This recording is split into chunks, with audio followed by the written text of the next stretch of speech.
Hi, everybody. Welcome to Watch Me. I'm your host, Emily Galindo. We are here proving ourselves wrong, one success story at a time. And I couldn't be more excited about our expert guest today because she really is an expert and even a doctor here to take care of our mental health issues and and trying to solve all the world's problems because we tried talking before the show and I'm like, let's just record because she has so much to share with us. I'm super excited to have her. Dr. Alyssa Webb-McCune with Natural Balance Counseling. Thank you for joining us. Thank you. I'm so excited to be here. Again, we were just talking and I was like, okay, there's so much to cover. How much time do we have? Right.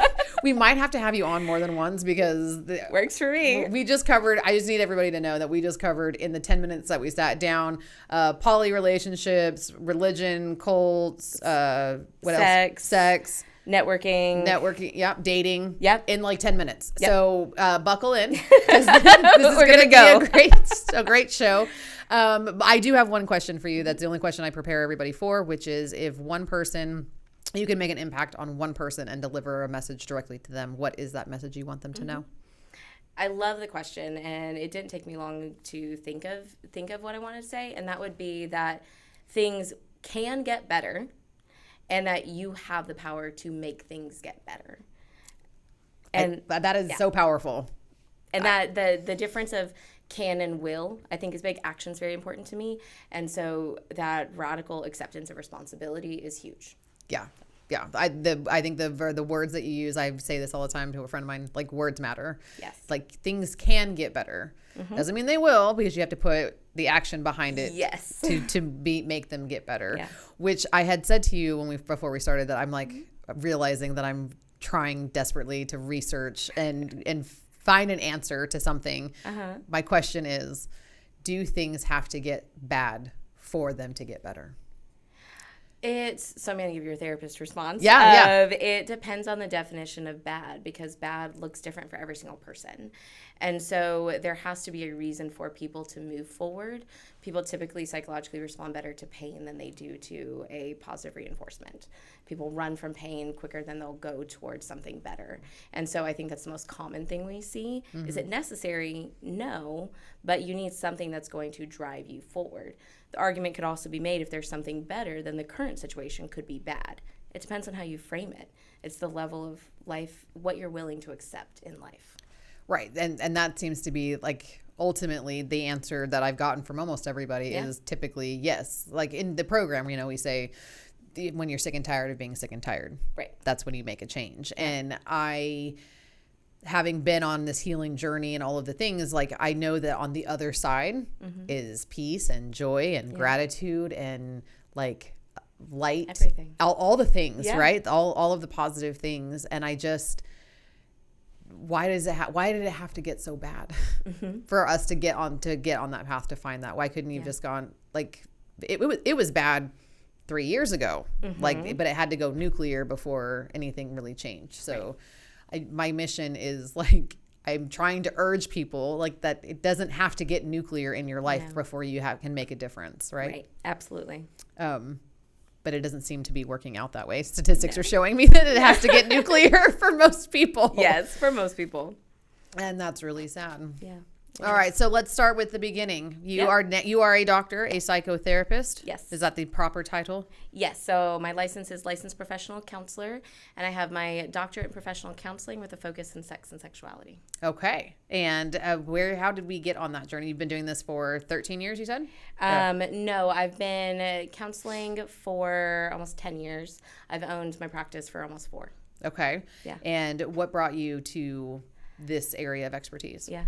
Well, again, this is where we go, how much time do we have? Right. Yeah. But in the short aspect, I always wanted to help people. I feel like that's cliche, right? But I always wanted to do something that was human services based. And through lots of different life experiences, which we can get into if you want, I went through a lot of therapy myself. And I was in a space where I didn't have any career path. And so part of that therapy journey for me was figuring out, what do I want to do? And therapy had been transformative for me. And then I also really liked the flexibility in that I didn't have to lock myself down into this is what I'm going to do the rest of my life as a schedule. As a therapist, you can work for hospitals, for the government, for yourself. You can do kids, couples. There's a lot of flexibility, so I didn't feel pressured into locking myself down at 25 years old. This is what I was going to do. Okay. And you have expertise in sex counseling? Yes. Okay. What draws you to that area? Yes. So this gets into how I grew up. So I grew up in a very conservative Christian sect that a lot of people now call a cult, and checks a lot of those cult psychology checkboxes. And so in there, it was obviously, and growing up in the 90s and early 2000s, of wait until marriage, purity culture, sex is bad, all of those things. And so especially raised as a religious woman, sex was just completely off the table. Don't think about it. It's gross if you do. You're not a sexual person. And then combined with that, career-wise, I was told that you are a wife and mom, and that is the pinnacle. To really be the pinnacle, you're a pastor's wife. Oh, yeah. And so You've made it. You've made it at the top of the mountain. I'm type A to my core. And so I did the whole Bible college thing. I played piano. I did sign language interpreting because it would make me more competitive as a pastor's wife. And embroidery and all of the things. I have crocheted Afghans. I have all the things. To this day, my husband, something will happen. He's like, you know how to do that? I was like, yeah. Isn't that what they're calling? Isn't that what the kids are calling, like trap wife stuff now? Trad wife. Traditional wife. Yeah. Oh, is that what that means? Yes, I've been traditional wife. Yes, we're all about making sourdough bread and all of these things now. Which all of that is great if someone actively chooses that. Don't get me wrong. Yeah, but absolutely. When you're told that this is what you're supposed to do, and if you want to have a career that is bad, that's where obviously the issue comes in. And so here I was in 2013, so 12 years ago this month, actually, and I completely left the church, and I am a waitress. I became a stripper for a while because I was like, well, let's pendulum to the other side of life, see what's out there. Yeah. And figure it out. I didn't know what that was going to look like, but I knew I wanted something different than how I was raised. So I'm always interested because I've lived in Utah for 10 years, so I know about very traditional religious sects and things like that.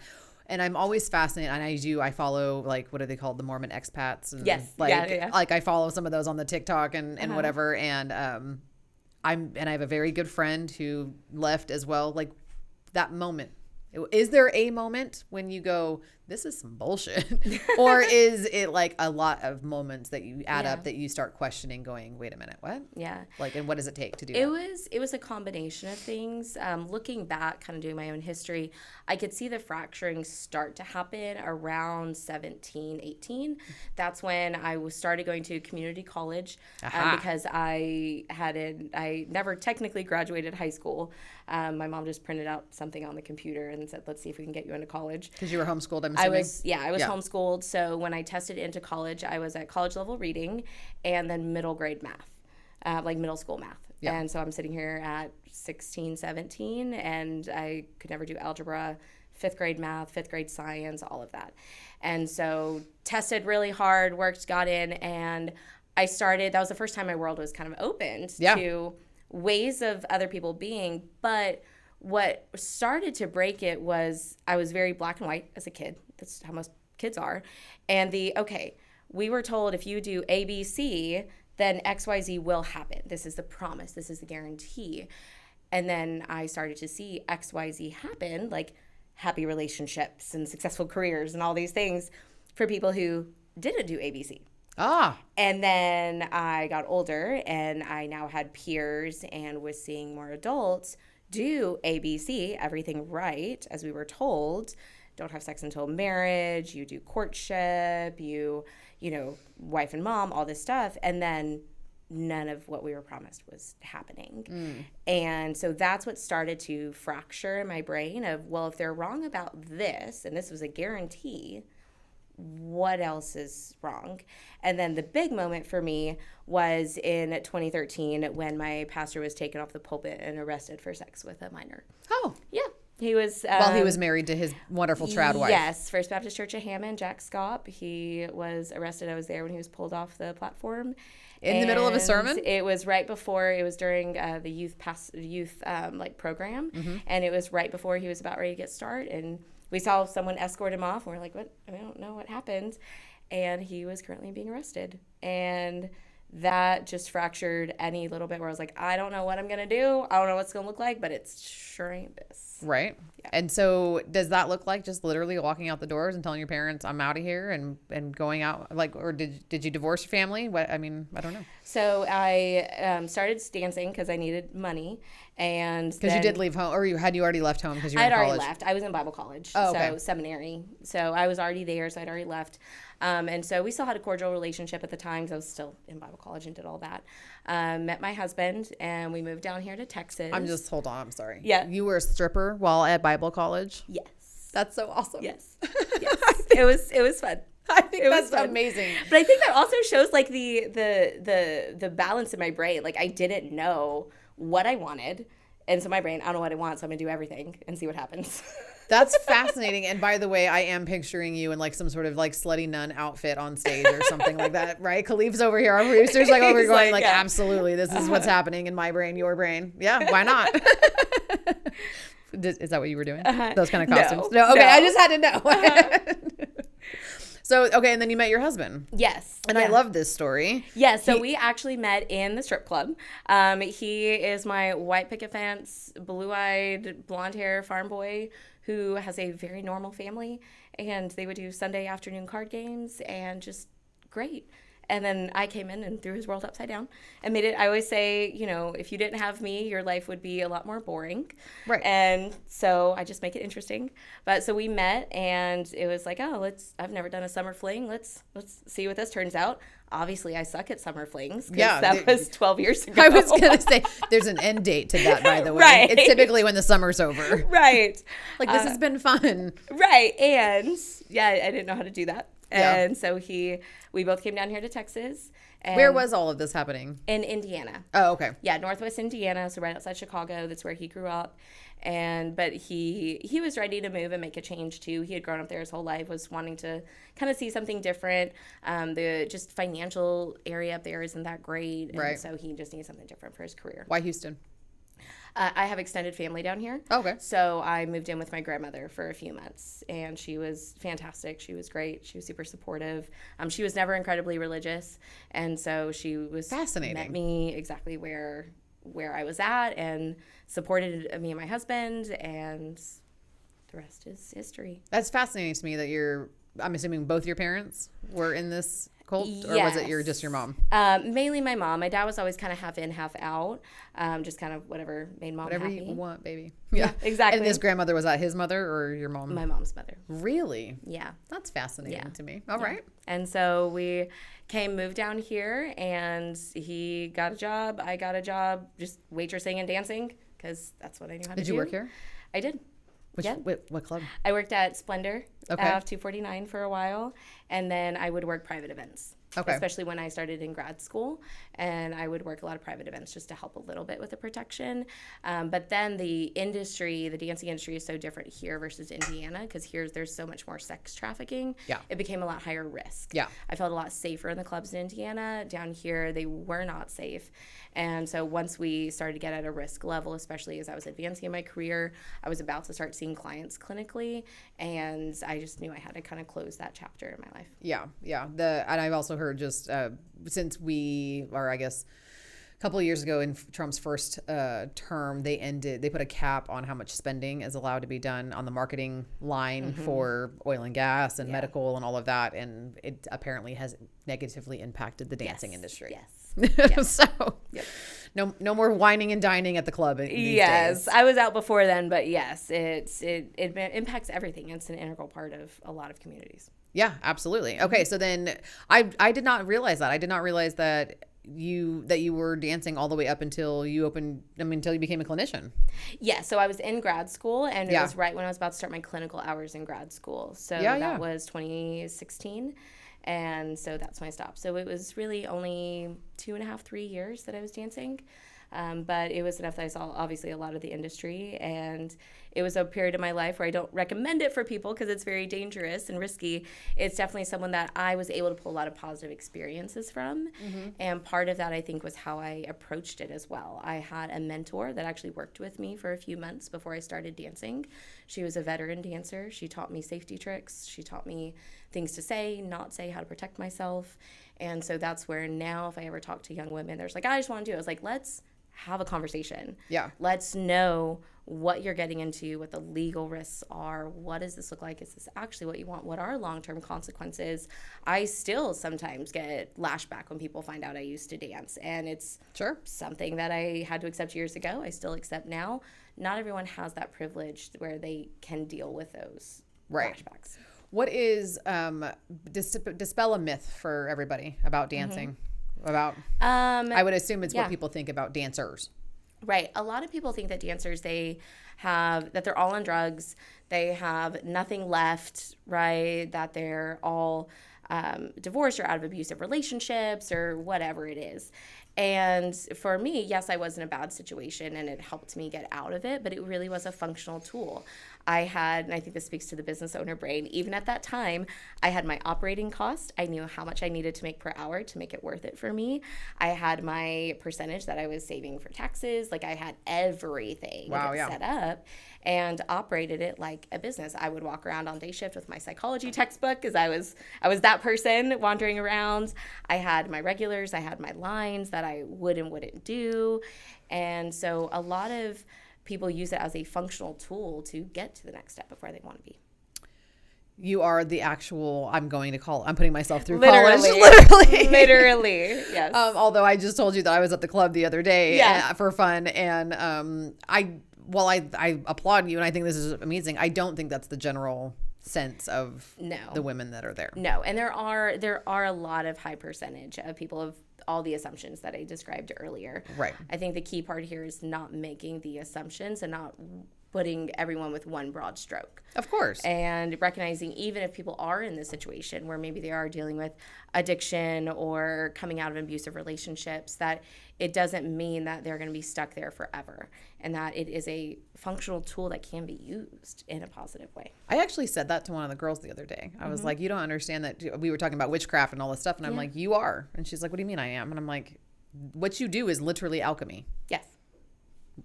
I mean, I don't know it's if you understand energy manipulation. It is energy manipulation that you turn into money.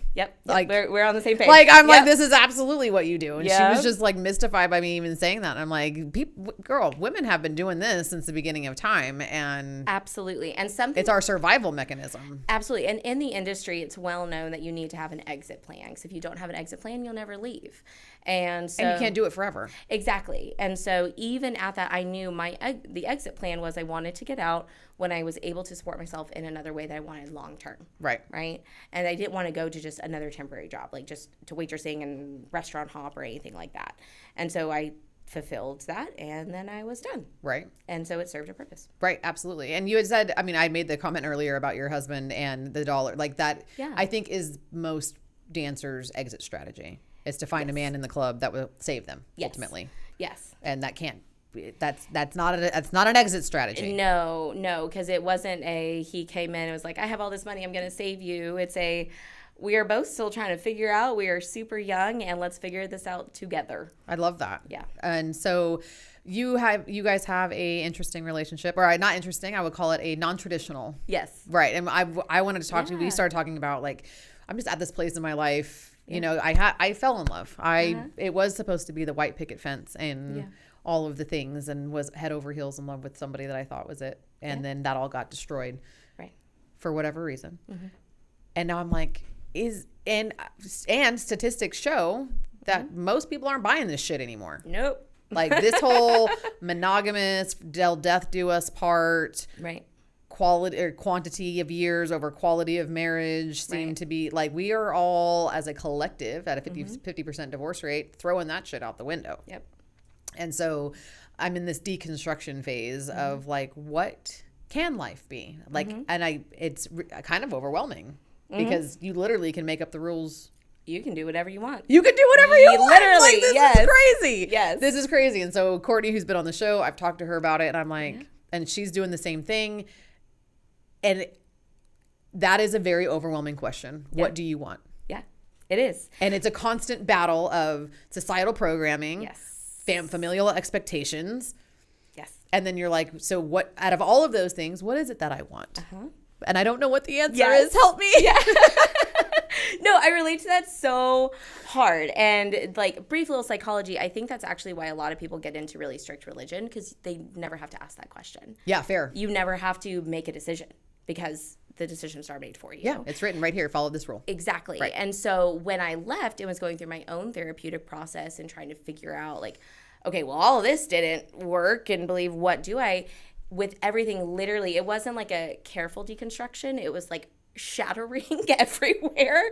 That's kind of how my life went. Like the whole thing just shattered and fell apart. And you're like, well, fuck. I'll take this piece over here and maybe this piece over here. I didn't know this was here. Right. It's everywhere. And so that's where I was like, well, I don't want to lock myself into anything. Yeah. And so that's why even when I met my husband again, who's supposed to be a summer fling and like all of that stuff, and I told him, I was like, well, I'm not straight and I'll never be monogamous. Like day one. And it was just because I was going to ask, why the monogamy rule for right out the gate? So that was really interesting. There's an argument within polyamory or ethical non-monogamy of, are you born that way or is it a lifestyle you choose? Oh, interesting. And my answer is it could be both. I think it could be either one for different people. For some people, they grow into it and they realize like, hey, I really like this lifestyle. For me, I remember growing up as a young girl in the church, my worst fear was I just knew viscerally that I was going to cheat on my husband. Like I just knew, and I didn't know how. Like it was the concept of monogamy just didn't make sense, and I felt awful, right? And it was all the guilt and the same thing I would feel as I'm digging Victoria's Secret magazines out of the trash at like 12 years old, right? And so I'm sitting there and I'm like, I don't know what's right, what's wrong, what this is going to look like, but I'm not going to do this. Like I'm not going to commit to this. If I have the freedom to figure out what something looks like, I didn't know poly or swinging or I didn't know any of that, but I was like, I'm not going to lock myself down. I literally had just left the church a couple weeks ago and then met him and I was like, I'm not going to do this.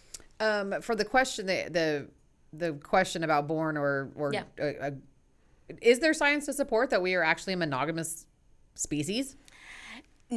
No, there's not. It's a lot of social constructs, but here's the also thing with epigenetics, though, is as we're taught something and it's reinforced, it does change our DNA makeup. And so that's where we see cultures. You have cultures across the world that have different relationship structures, and that is what feels natural. Is it natural because they were taught it's natural or because it's in their DNA, because they've had generations of people that it's been in their DNA? Right, because we've talked about, I've learned about, chicken or egg argument. Right, because tribal culture is, right, we don't know who the father is. Yep. He sleeps with everybody, all of them sleep with everyone, everybody raises everybody together, and it works out just fine because there's no ownership over partners or children. Right. I don't know if you've read a legal document in the state of Texas lately, but we're possessions. It's fun. Yes. Yes. So it's an interesting, it's an interesting question because... And that's what I'm trying to deconstruct is understand like partnership versus marriage, right? And our partnerships, I hate the word arrangement or... it's a business transaction. Well, ultimately, I knew from the get-go that like I knew years ago, even into my marriage, that this isn't required anymore. I don't know why the fuck we're doing this anymore. I don't know why anybody's getting married anymore because... It took me a year for my husband to convince me to marry him because he was like, I know, I want to. And I was like, there's no reason. But there's no reason, right? Because the reason we got married in the very beginning was because we couldn't own property. We couldn't have a business. We couldn't have a bank account as women. Right. Now we have all of these rights and don't need a man to be able to do that. And the only other reason is for religious reasons. And if I'm not religious, then why are we doing this? Yep. Okay, so there's so like I'm really clear on that. I said at this time around, I was like, I am never getting married unless a CPA or a financial advisor tells me I have to. Yes. Like that is it. And that's really what it came down to for me was the legal and financial privileges of it, and which isn't super sexy or romantic. But at the end, I was like, this is what makes sense to me, and he was okay with it. So. But that's what it is. It is a legal, it is a civil contract. Yep. That's all it is. That could be terminated at any point in time. Right. Just really expensively. Right. In my mother's practice, she really wanted to, like, she believes that we should have to renew our marriage license. I love that. Isn't that cool? Yeah. Yeah. Like every 5 years, you got to be like, we still want to do this. Yeah. Like, cool. We're good. And if not, like, you already have like a prenuptial agreement. Like, do that shit when you like each other. Like, if this goes bad, like, how are we going to split our things? How are we going Right. to share our children? Not when I hate your guts. And I hope Right. that you, And it gets messy. and it gets horrible. Yeah. Yeah. It gets really horrible. So anyway, so let's go back to deconstruct. So like relationship structures, right? So in this so like so I don't know. I honestly don't know what the question is, if that makes sense. Because you get to make up whatever you want it to be. You get to do whatever you want. And so I was just actually on another podcast recently where we talked about this, how there really is just an umbrella of ethical non-monogamy, and you have swingers and you have poly and then you have open. And at the end of the day, any relationships can be whatever they want to be as long as all parties involved agree and it's safe And are aware. consensual. If all parties Yes. are aware Yes, that it's an consensual. open marriage, Yeah. that's part of the problem. That's not open, that's cheating. Oh! Yes, Sorry. which cheating can also happen in poly Personal relationships. issue with that. Yes. Open marriages. Get the fuck out of here. Yes. But yes, all parties. Okay, so all parties are involved, and we're adults consenting to having that. I mean, arrangement, right? Yeah. Like this is our arrangement, if you Yes. will, and we agree to raise these children together, pay our bills together, and there's guidelines about the whole thing, right? Yeah, absolutely. And everybody's is different. And this is what I've been trying to talk to Courtney about. I'm like, dude, if you're not there, like, I don't know, like, but talk. You can make it be whatever you want it to be, and it could be constantly evolving and changing. And I was just talking to a partner yesterday about this is where we're at now, this is where we're at last year, 10 years from now, this is what this could look like, and Right. cool, and just being open and knowing that fluidity can happen. So what about? I had a good question. It was if we want to. Man, Khalif, what was my question? You got a question? Oh shit, it's 3:21. Okay. I can cut a lot of this.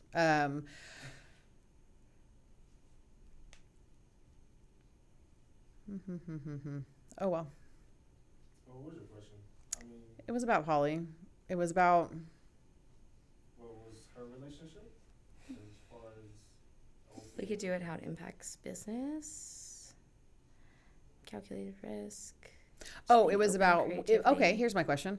With all of the percentages of people getting divorced, and I'm assuming a lot of that has to do with cheating. I see a lot of it online and things like that. Why aren't we having more conversations like this? Because obviously the person who's being cheated on isn't probably happy in their marriage, right? The person who obviously is cheating is clearly not happy. Right.